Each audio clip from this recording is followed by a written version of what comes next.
I was born into a multi-generational family that actively practiced satanic ritual abuse. And so from birth until 37 years old, I was accessed and utilized without really even knowing that that was what was going on with me. So from birth is when I was exposed to it. I was also exposed to and brought into it on a more organized level through the Mormon Church. So my family were members of the Church of Jesus Christ of Latter-day Saints, and also the behind the scenes underground organization of the blood cult that actually runs that church. And so through a series of some different testing, one of which was actually through me being on Romper Room. And so as the children on that particular show, and me in particular, I can speak for myself, were recorded and studied. From that, I was chosen by a high-level member of the Mormon Church who was actually in the highest level. There's what they call the general authorities, and then the first presidency is the president and his two counselors. So at the time, it was a member that was actually was a general authority that did choose me to be one of the children that he owned. And so I would be delivered to the church administration building in Salt Lake City. And that would happen often. And that began when I was around 5 years old. And that continued until we moved to Texas when I was I think it was 1980, 81 when that happened. So I was in ninth grade.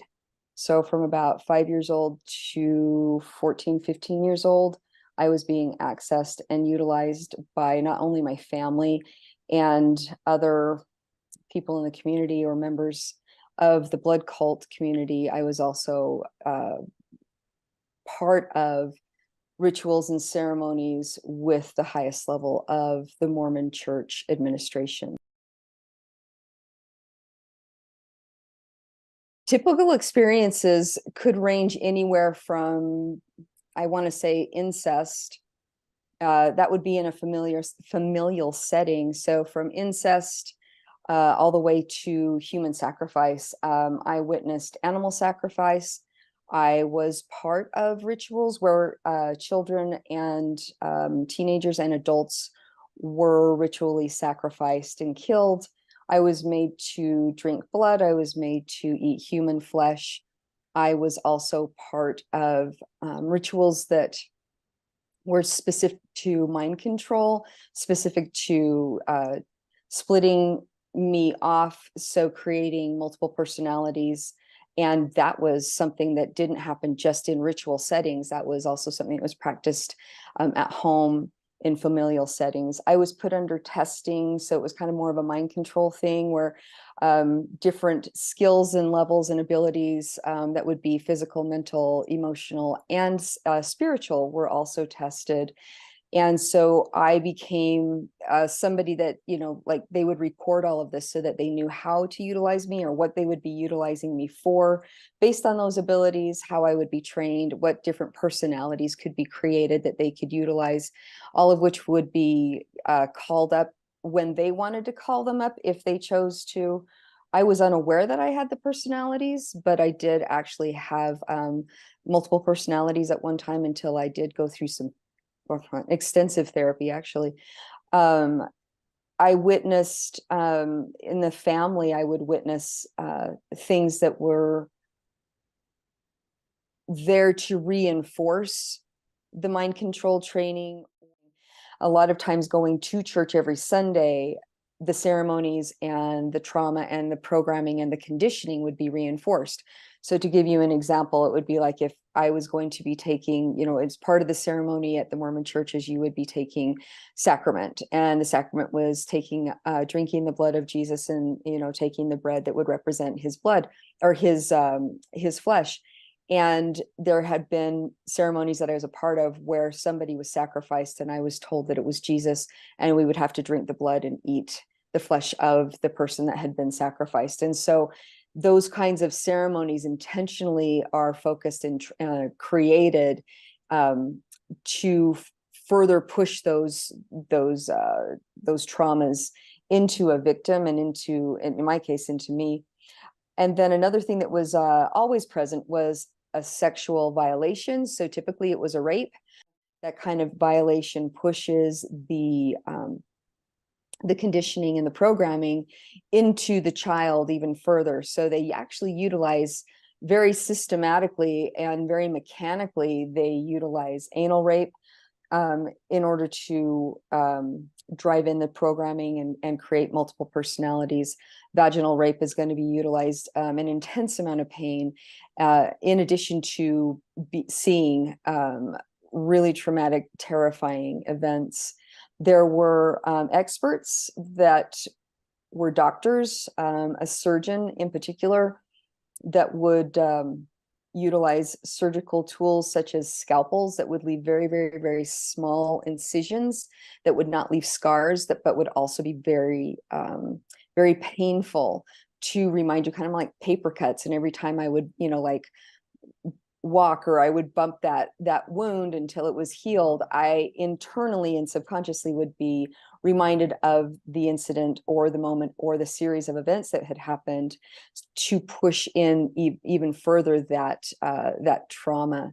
So everything that is done is calculated, is planned, and is done in a way to maintain control of the victim.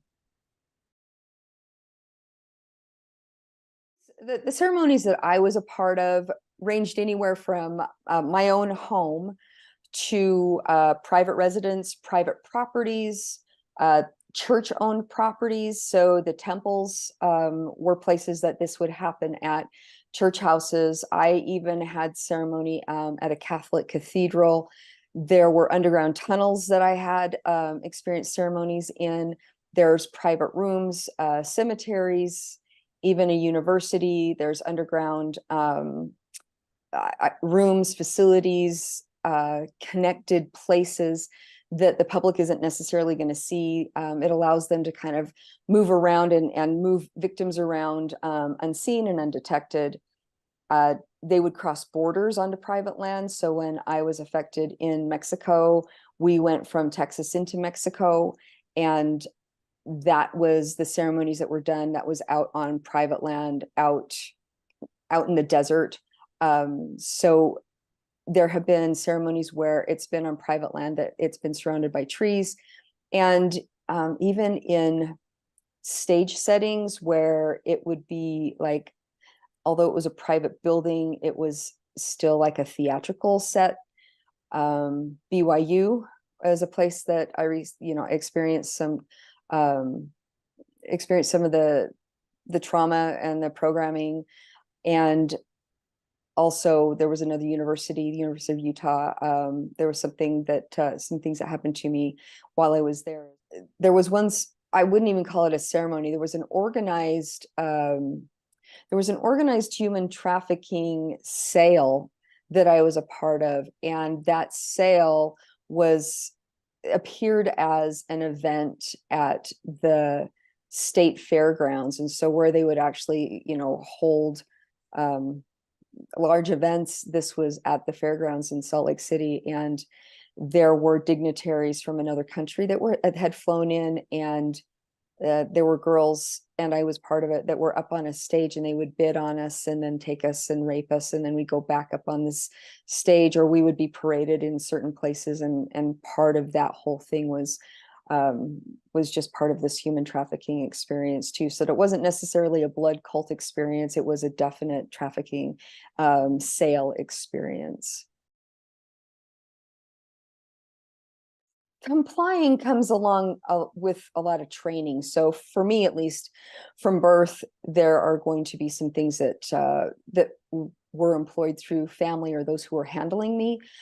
One of the biggest things that was always present was drugs. So I would be given a piece of candy or something to eat or drink, and I would always be in an altered state, which, in addition to high fear, terror, trauma, and then also having instructions told directly to you or whispered to you, coupled with electric shock, coupled with, you know, watching a scene of somebody that you were told didn't comply being murdered in front of you. There was a number of different ways that all of this would combine to really drive in an obedience and a certainty that you would not break the silence, that you would actually obey, that you would comply, whether you were conscious of it or not, because there was so much validation and evidence that was constantly there in front of you when you were in these traumatic experiences, that there's really nothing else that you would want to do. It's always demonstrated that there's no way out. And that the training, at least for me, was so thorough on not trusting myself, not trusting my own judgment, and being shown that there was no way out, either of the room or of who was controlling me, who the family members were. That also reinforced it. And there was also very calculated and specific programming and conditioning against God. So even praying your way out of someplace, God never shows up, or God is the one that is hurting you. That was demonstrated often where somebody would pose as Jesus, and I would be a victim to being brutally hurt or drowned almost to death. And then the one that would end up rescuing me would be somebody that I would bond to, whether it was my handler or whether it was Lucifer. And so the dissociation with who I can really trust, even when it came to deity,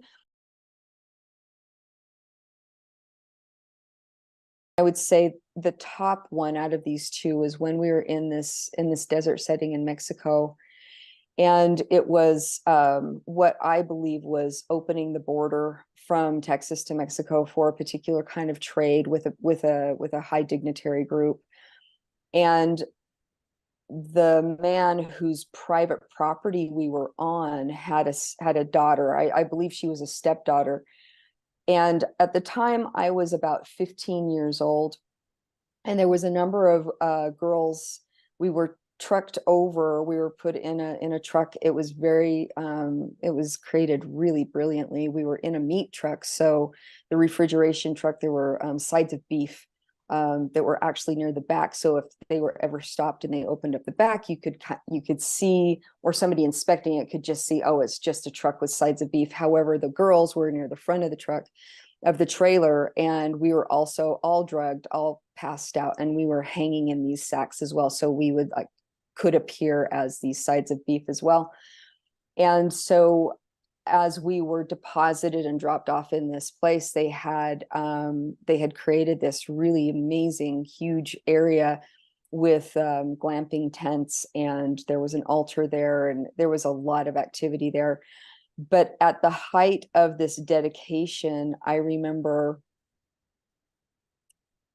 they had created a ceremony. There was chanting, they wore robes, and they called the girl out, this daughter or stepdaughter, out of the tent, and she came out dressed all in white. She was probably one of the most beautiful things I'd ever seen now. And I was also under the influence of drugs too, so it was there. It was hazy, but I was also very clear on what I was seeing. And I remember her walking up to this altar and getting upon it all by herself. And then at a certain point, they handed her this gold dagger, and she plunged it into herself, almost like a self-sacrifice. And that still within me, that was that was so alarming. That was so alarming that something like that, in the way I was witnessing it, what actually could happen. And then they finished her off. You know, the men that were standing, there was 3 men that were standing like behind this big stone altar that she laid herself on. And I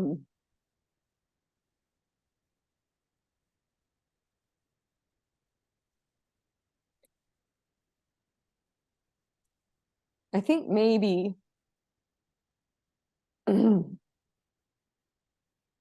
After all the ceremonies that I had seen and witnessed, there were more ceremonies that I could say had happened to a victim. But in this case, to see that she was clearly not herself, clearly in this daze, but clearly following through on these instructions, almost like she was on some kind of hypnotic, I don't know what to call it. I've actually since then researched and studied and found that there is a particular drug where that you would actually do whatever you were told, and you can't deny it. You can't refuse it, even if it is to take your own life. And in my mind, that made sense to apply it here. But it still affects me. And later, by some kind of interesting turn of events, I found out through another victim who happened to be related to this man that owned that property, because it's a Mormon community. And so this is years and years later. I found out that he did have I think it was a stepdaughter that had died, and they called it an accident, that he and she were out riding the fence line in Mexico, and the horse got spooked and threw her, and she was thrown onto a fence and impaled, and that's what everybody took as the reason why she was killed, and how tragic that was, and how distraught he must have been, and brought her back, when in reality I witnessed one of the worst ceremonies I've ever seen in my entire life or history through this. The message I would share with everybody is to really understand that your own self-led healing is the most important thing that you could possibly do. Get to know who you are, what it is that is driving you, I guess. We all have our own memories, whether we remember them or not. We all have our own traumas. They don't have to be as extensive as this, but you are worth it. You are worth doing this work. I became my own inner archaeologist, and I have all my answers. I healed and have become the person I am now in such a more empowered place, because I actually found the answers within me, and I watched myself, just by getting these memories, heal from them, not even going after whatever I didn't even know I was going after. But the empowerment, the healing, and the life-changing life I'm leading now, and experiences that I have in front of me and that I can look at behind me, are just so much different, because I took the time, and I'm still continue to take the time, to do my own self-awareness and self-healing. And so my message is, you're worth it. My message is, be your own inner archaeologist. Learn and do whatever you need to do to just be the most aware, most thorough, cohesive person that you are, and just know that it's possible.